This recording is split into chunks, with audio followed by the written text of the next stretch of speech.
Section 1. You will hear a conversation between a travel agent and a woman who wants to go to Australia with her husband on holiday. First, you have some time to look at questions 1 to 3.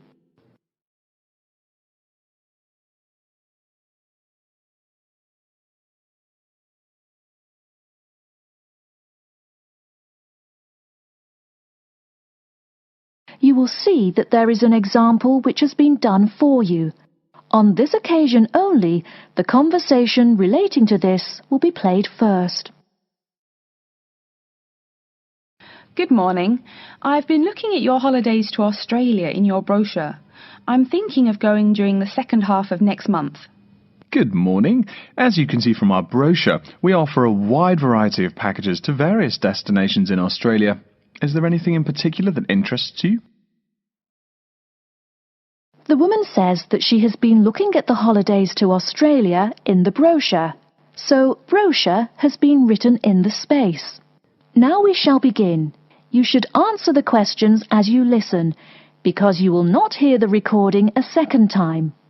Listen carefully and answer questions 1 to 3. Good morning. I've been looking at your holidays to Australia in your brochure. I'm thinking of going during the second half of next month. Good morning. As you can see from our brochure, we offer a wide variety of packages to various destinations in Australia. Is there anything in particular that interests you? Yes, my husband and I are very interested in the holidays in the outback. These holidays are becoming increasingly popular. Would you like to arrange flights and accommodation with us, or just accommodation? Can you arrange flights from Sydney? Certainly. OK, flights and accommodation then. Right, you said that you wanted to travel next month. Which date would you prefer?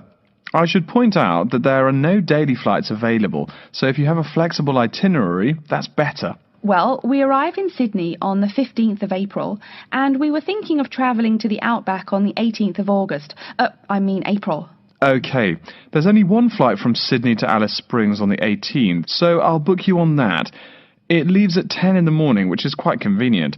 Shall I book 2 seats for you? Yes, please. As for your stay in the outback, you can see from the brochure that we offer 3 packages: budget, standard and luxury. The budget package is about $500 Australian dollars, the standard package is about $700 and the luxury one is approximately $1,000, though it does depend on exactly what you would like regarding extras. Which one would you prefer? Well, we can't decide between the budget and standard options. Well, actually, just looking at my computer here, on the date that you want to fly into Alice Springs, there is no standard accommodation available. It's fully booked, I'm afraid. That's okay. We think that the cheapest one should be fine for us. We don't mind roughing it for a few days, and we don't expect to be spending much time at our accommodations. We prefer the outdoors. Right, let's look at the room options. Before you hear the rest of the conversation, you have some time to look at questions 4 to 10.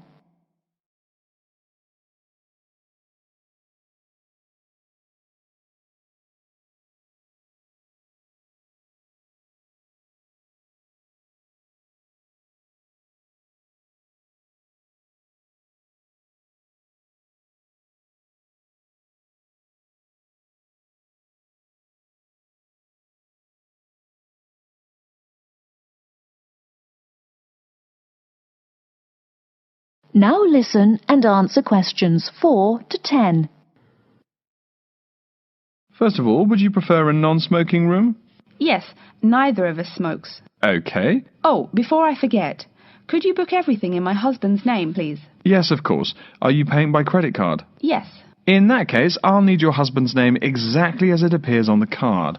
Of course, it's John A. Smythe. That's Smythe with a Y. John, middle initial A, surname Smythe, S-M-Y-T-H.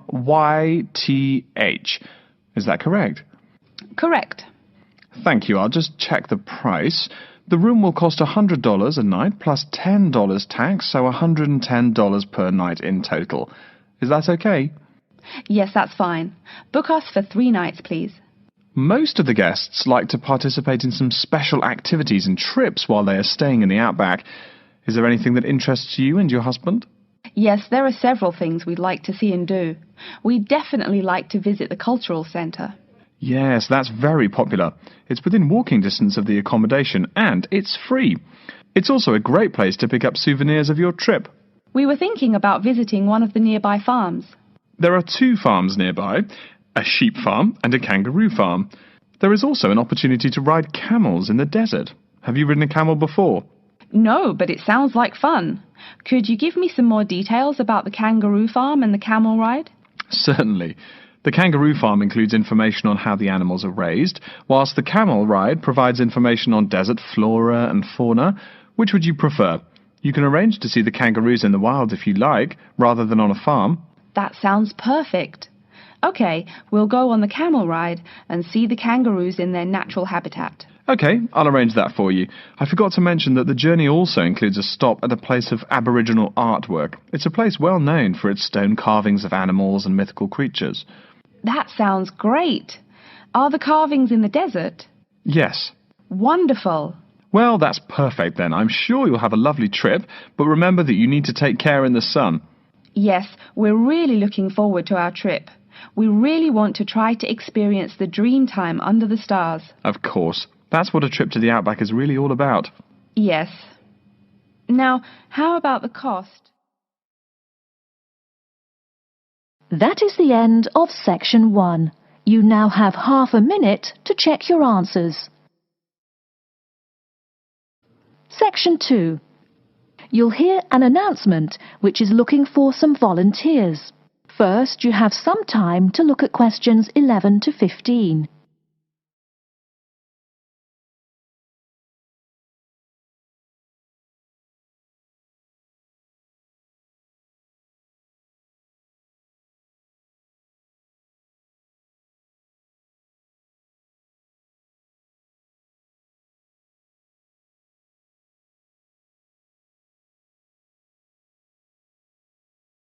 Now, listen carefully and answer questions 11 to 15.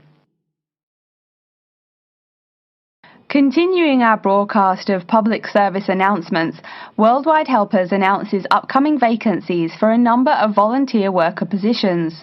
All applicants must meet the following requirements. First of all, applicants must be over 18 years of age. The company apologises, but there can be no exceptions to this rule. Second, persons interested in these positions may not have police records. Minor traffic offences like a parking ticket are, of course, no problem.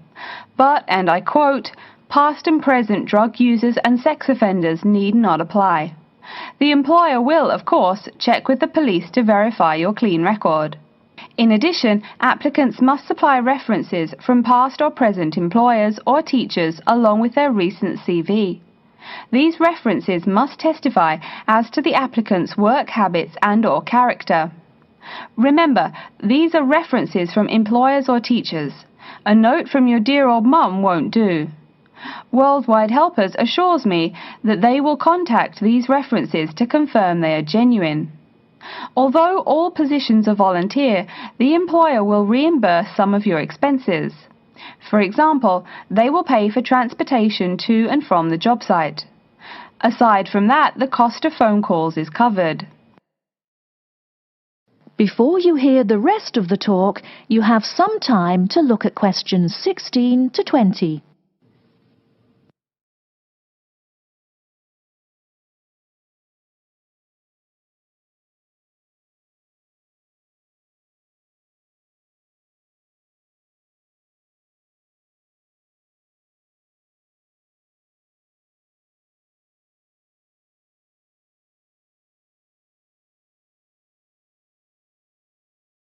Now listen and answer questions 16 to 20.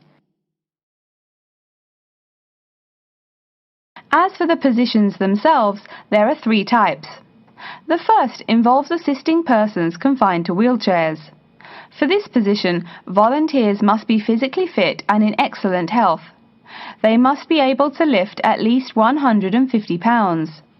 They should also have a current first aid certificate from the Red Cross. But the most important requirement is that the volunteer must have his own car. On Tuesday afternoons, the volunteers take their clients to various scenic spots around the city to experience and enjoy nature. If you don't drive, but you'd still like to get involved, the centre has a number of openings for people to read to the blind.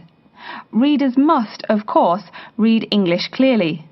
Persons with no foreign accent are preferred. For these positions, you must be available on Monday mornings. Oh, wait, I see a note here. There is one opening for someone who can read Urdu. Apparently, there is a Pakistani blind person who'd like to hear his or her native language, but the other positions are all in English. And finally, there are a limited number of volunteers needed to care for disabled children. I'm sorry, but the information I've been given does not say how many children or what disabilities they have. In any case, you are needed to care for the children for 1 week in August. Apparently, this will be at the close of the summer holiday. I would guess this involves helping them with the routine chores of daily life. Again, volunteers for this position must know basic first aid, be in good health, and be able to lift up to 75 pounds. All applications for this position have to be submitted no later than Monday, August 8th. Applications may be made either by regular postal service, the snail mail, or by email. The mailing address is Worldwide Helpers, Post Office Box 651, East Surrey, BY8 99C. Please write "Attention Mary Smith" on the envelope. Or you can send email to acrawfor@worldwidehelpers.org. That's acrawforWordWideHelpers.org. So get out there and do something good. Okay. Our next announcement is looking for someone to facilitate tiger breeding at the London Zoo. And get this, it's a strictly volunteer position. That means you don't get paid. Oh my God. I'm sorry, ladies and gentlemen, but I just have to laugh.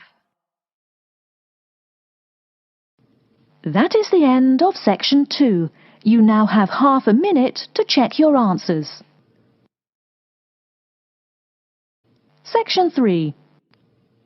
You will hear a student called Pete talking to his classmate Dave about the presentation that he will give on environmental science.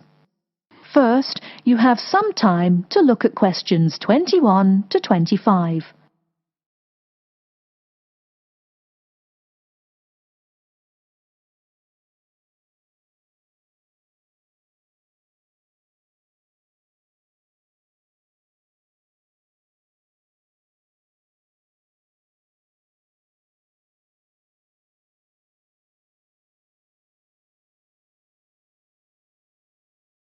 Now listen carefully and answer questions 21 to 25. Are you just leaving the library now? I saw you get there at 8 a.m. Yeah, I've been there all day. What for? They hire a cute new librarian or something? I wish. No, it's the presentation that I will give in environmental science the day after tomorrow. What's it about? I heard you were really excited about the class. And Dr. Schnee also calls you for the arcane questions, as he calls them. It's about environmental damage in the Yucatan. Excuse me, what? Or is that where? The Yucatan. It's a state in southeast Mexico. So what's happening there? Agriculture is having a really adverse impact on the environment. There are too many farmers doing too much farming. It's really destroying the forests and ruining the soil. Deforestation is a major problem there now. How did you learn about this? I don't recall Dr. Schnee saying anything about it in lecture. Yes, but my brother went there last month. You know, to look at the old cities like the Maya Indians built.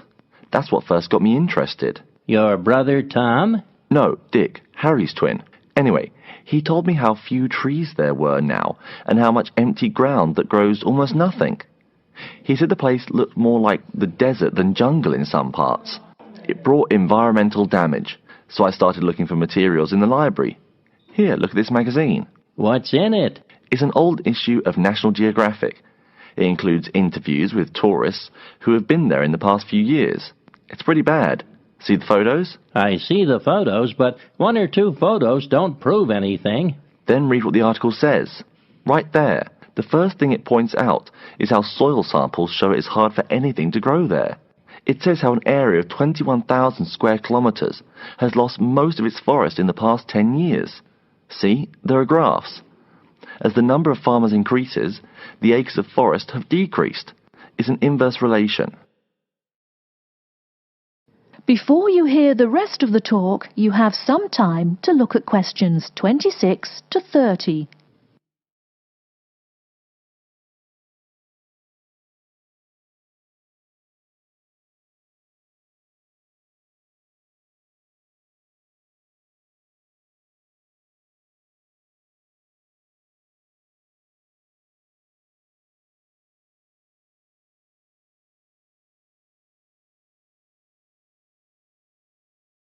Now listen and answer questions 26 to 30. So, how big is that state? I'm sorry, but I've never really learned the metric system. It's bigger than the state of Massachusetts. That's shocking. Anything else? There's lots of else. Scientists say there's a growing area of about 10.5 square kilometres where nothing can grow at all. It's like the beginning of a desert. Oh, yes. What Dr. Schnee called desertification. But why can't anything grow there? I've never really studied soil chemistry. I'm just starting to look into that subject, but my sister Marie is a geologist, and she says the problem is that the soil has too much saline, with no plants helping to adjust the chemistry. Apparently, that's a common problem with soil types throughout the areas with rainforest. Once you lose the plant cover, it's difficult to bring it back. Reforestation is almost impossible, even if the land is not being used for other purposes. Wait a minute. What is saline? Saline is salt dissolved in water. Scientists who have gone there have taken measurements. They do this by gathering a sample of the soil and running a simple test that shows the ionization of the solution. The geology department in our own university has reviewed the soil at the site too. They're right. It looks pretty bad. The level of salinity is going up. But the plants that would solve that problem can't be planted in soil like that. There is a narrow spectrum of salinity in which the plants will grow. And once you pass the threshold, there is no way to put the problem right? Exactly. It's possible that no one can do anything to stop the trend now. And all because of human greed. Wait a second. How do you know these scientists can be trusted? What kind of reputation do they have? Are they reliable? Oh, they're definitely reliable.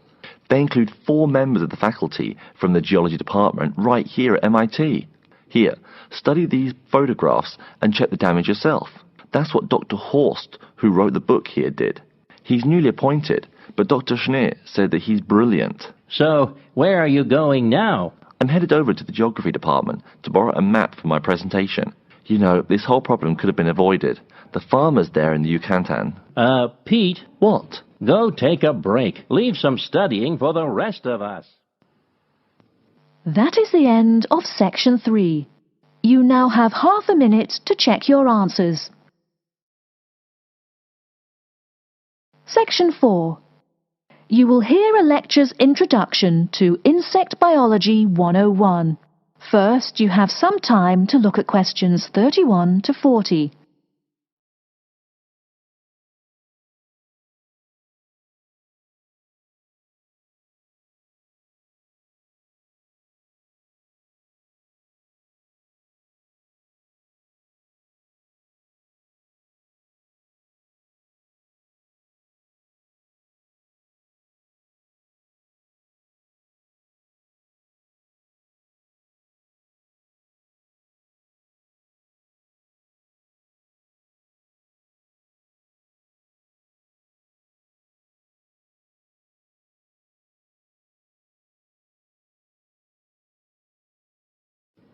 Now listen carefully and answer questions 31 to 40.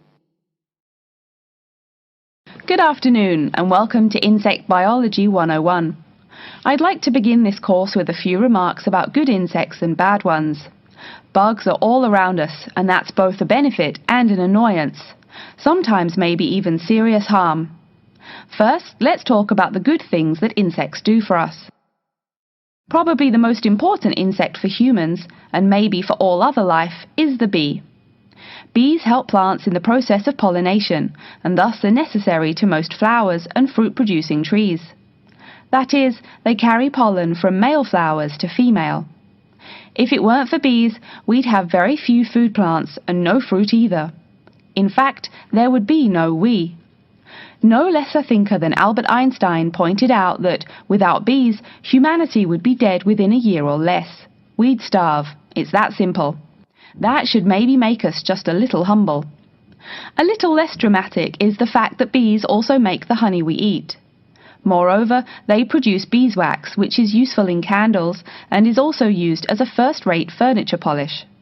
Sure, these may not be vital to our lives, but they can serve as reminders of how important bees are. That's a point I keep coming back to in this course.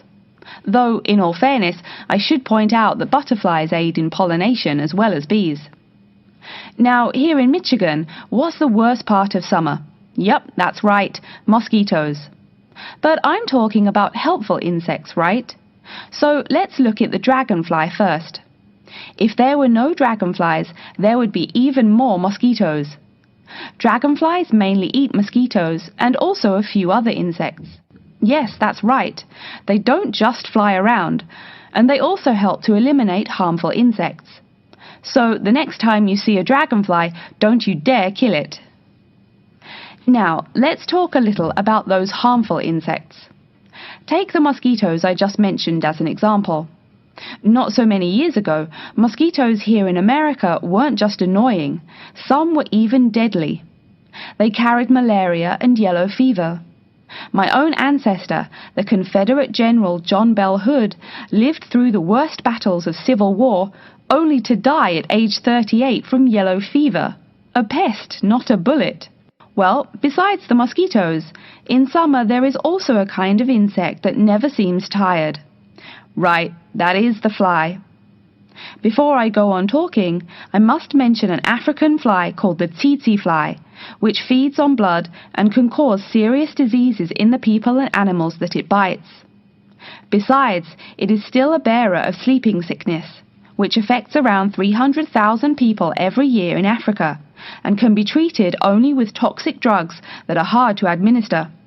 Worse still, the drugs sometimes don't work. Other insects, of course, destroy food crops. In China, for instance, locusts continue to be a danger to the harvest in some areas. Less important, but still annoying, moths eat people's clothes and dust mites slowly destroy carpets. Worse, but still in the home, termites or white ants eat wood, the wood of your house. If they are not stopped, they can eventually destroy the whole building. Usually they seriously damage a building before anyone even notices them. So, as we all know, insects can be a real trouble.